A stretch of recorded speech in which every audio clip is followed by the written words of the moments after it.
For the first one, we have functionality. And before we can even get into functionality properly, we need to look at two things first. Does the code run? And then does the code work? The code running does not mean the code is working, does not mean it's functional. The code running simply means that when you run the Python file, it doesn't crash. There's not a big red error at the bottom of the screen saying you left this out, this is an error because these values don't match, this is supposed to be a string, you gave it an integer. That's what the code running means. It means that when you run it or when you execute it, there are no errors and it maybe shows the first line of what it's supposed to show. That's what running is. It working is something completely different. Let's say we had a list of, 5 things that needed to be completed. The functionality is going to be linked to those 5 things. So whatever your criteria is for your piece of program, this is why me going over the current one that's in this one probably doesn't make sense, because by the time you're watching this as someone who's watching this after September 2024, then you're most likely, definitely I would say, going to have a completely different scenario. The only things that might remain the same is probably going to be Python 3. You're probably going to have a CSV file. You're probably going to have to import it using data frames in pandas or matplotlib or whatever it is. So those things are going to remain the same. However, the functionality is you're going to sit down, read the requirements again and again and again and again, and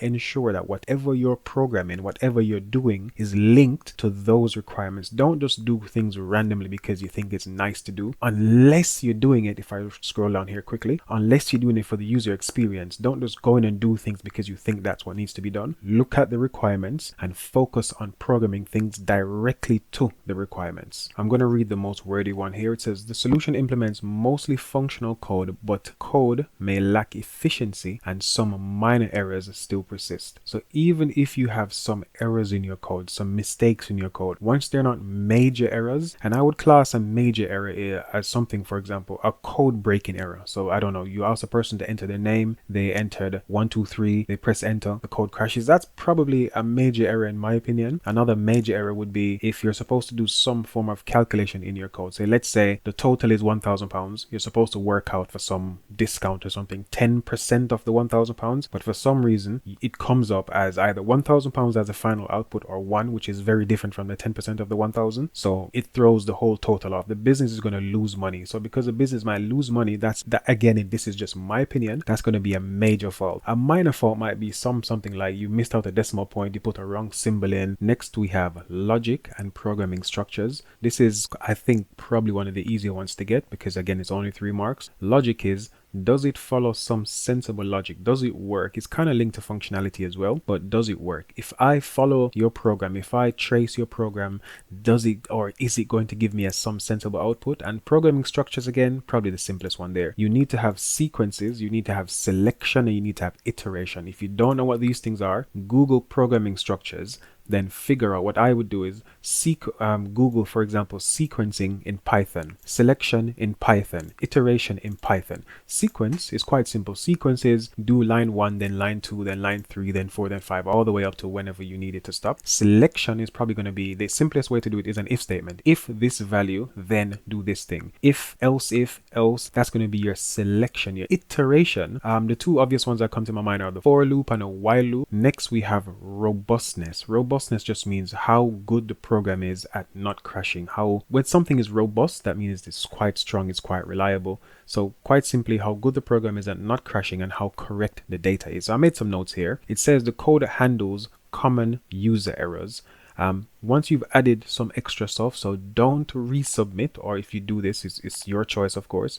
It's not a good idea to resubmit code that you have not edited in any single way, shape, or form. If you have edited something, make sure that what you've edited or added still does error handling.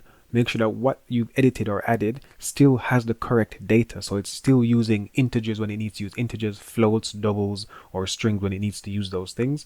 And again, that's 3 marks there. And I just Googled how to make code robust, simple terms. And this here is a decent sentence. It says robust code is programming that can handle unexpected actions and terminations gracefully, even in adverse conditions. Here are some, okay, I'm not going to read the tips.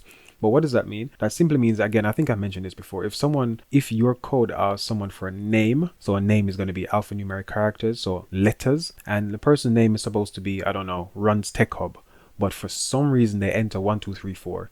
You're supposed to check the type of data that they've entered, and if it's not In Python, I think there's something called is alpha, as far as I can remember. If it's not is alpha or not equal to is alpha, then say, okay, you need to enter alphabet letters or alphanumeric letters because you're asking for a name. If you've asked for someone's age or height, age is probably going to be an integer because it's just going to be a whole. Most people don't say I'm 13.5 years old. They simply say I'm 13 or 21.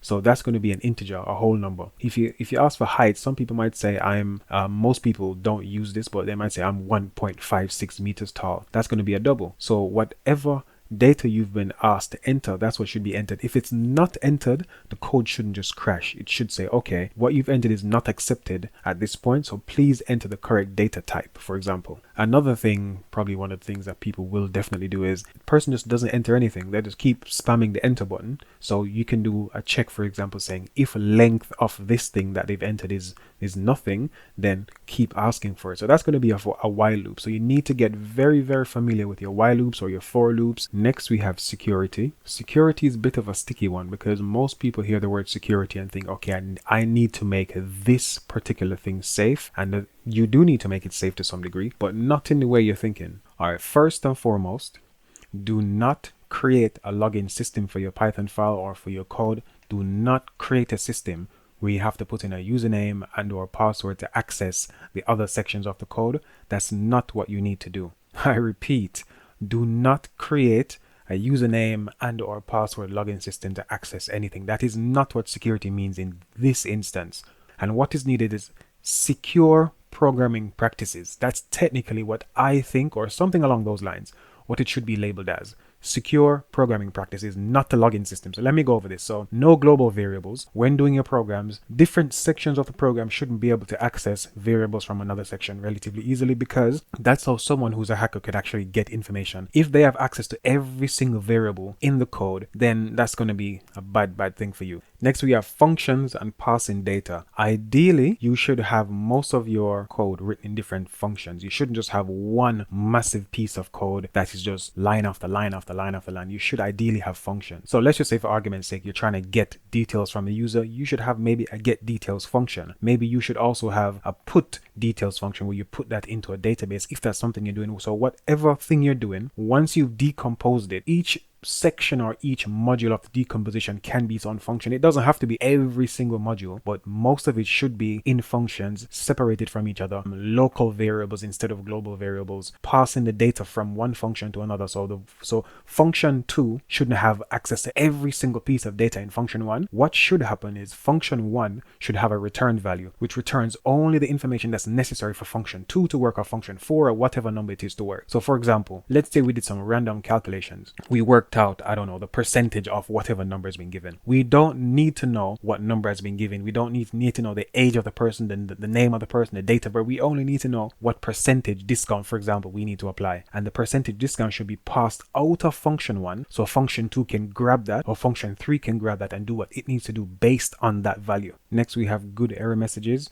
Now, this can be linked to robustness, and this can also be linked to user experience. However, I'm going to leave this here. You can put this in multiple places, obviously, so it doesn't just have to be for security, but I think end crashing should also be something that a good security practice. So rather than the code simply just crashing because it doesn't know what data type this is, or this is not the data type that it's expecting, it should maybe output an error message saying, okay, there was an error here. I'm going to reset to this line of the code or this section of the code, so please enter your values again. Next, I have data frame or new data frame. When you import your CSV files into your Python code, it might be done for you already in the code that you were given. So there might be a thing there called data frame. DF for data frame. I believe this is from Pandas or from Matplotlib. I can never remember which one it's from. But whenever you import your CSV into the program, you should ideally use a different data frame for every function or everything that you're trying to do. For example, you probably have a data frame in there already which gets the data from the current CSV file. However, if you were supposed to do something that gets a different piece of data from the same CSV file or from a different CSV file, you should use a different data frame. So every single time you have to use a data frame, you should re-import the CSV file. So just in case the data changes, you're not pulling data from the old CSV file or from broken CSV file. Always use a new data frame. There are more things that can be linked to security. You can just go on Google, secure programming practices. So I'm going to copy that, go to Google,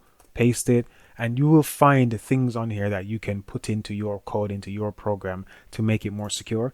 These are the ones that I focused on here. This is not an exhaustive list. This is not all that there is. This is simply what came to my mind while I was reading this. Next, we have code organization, and the main thing is that the code should be maintainable by a third party, and the 3 points that they've given us are consistent naming conventions, logical organization, informative commenting. Logical organization comes in at the top somewhere as well, but it's here again. Consistent naming conventions means you follow conventions that have been designed or developed, and you also follow your own conventions. So for example, if all your variables are going to have camel case, continue using camel case. Don't randomly change it here and there. If it's going to be lowercase, use lowercase. But whatever the convention is that you've been taught by your teacher, that's probably what you should stick with. There is no one convention that fits every single thing. People use different things, so just use whatever your teacher recommends. Logical organization, again, this is at the top as I mentioned. If it's logically organized, so for example, I'm going to highly suggest and recommend that people use functions in this. So the way this works, your functions must be at the very top. And then under the functions, that's where you have your logic. So you say, if the person enters this, then run function 1. If the person enters this, then run function 2. So logical organization, it simply means that it's organized in a way that's relatively easy to follow, relatively easy to trace, relatively easy to see what is happening. And finally, we have informative commenting. Quite simply, comment what you've done. You don't have to comment every single line. I've personally done that on different occasions just to get my point across on what each section is doing and how to comment. Please, you do not have to comment every single line. What I would do is maybe have a comment which spans a line or two for each section that you're doing. So for example, you could say one comment could be, this function does A, B, C, and D, then it passes the value A. Finally, for this section, we have user experience, and if you know what user experience is, this section should be relatively straightforward. So we need to have user experiences provided through somewhat effective use. So we need to have effective use of input handling. We've mentioned this before. The program shouldn't just crash if someone enters something that's not being expected. If I ask for name and the name is supposed to be Ron's Tech Hub, and the person enters the number 1, which is an integer, it shouldn't just crash. We should have input handling where we check every single input that the person enters. We check it against what we want. So if I want a name, we should have something that's more than 1 character, and it should only be letters. And as I mentioned before, in Python there's a function, a built-in function called isAlpha, which check if what's been entered is from the alphabet, I believe. So you could use something like that. User guidance and error messages, again, we had that in a previous section. User guidance, if someone enters something, so let's say I ask for name again, and the name should be, I don't know, Ron, Bob, Dave, whatever it is, and the person enters the number 1, 2, 3. The user guidance and error message should say, the value you've entered is not accepted. Please enter a name which should be only alphabet characters, something along those lines. And finally, we have outputs. The output that the program gives shouldn't be something that the person has to go and guess. What does this mean?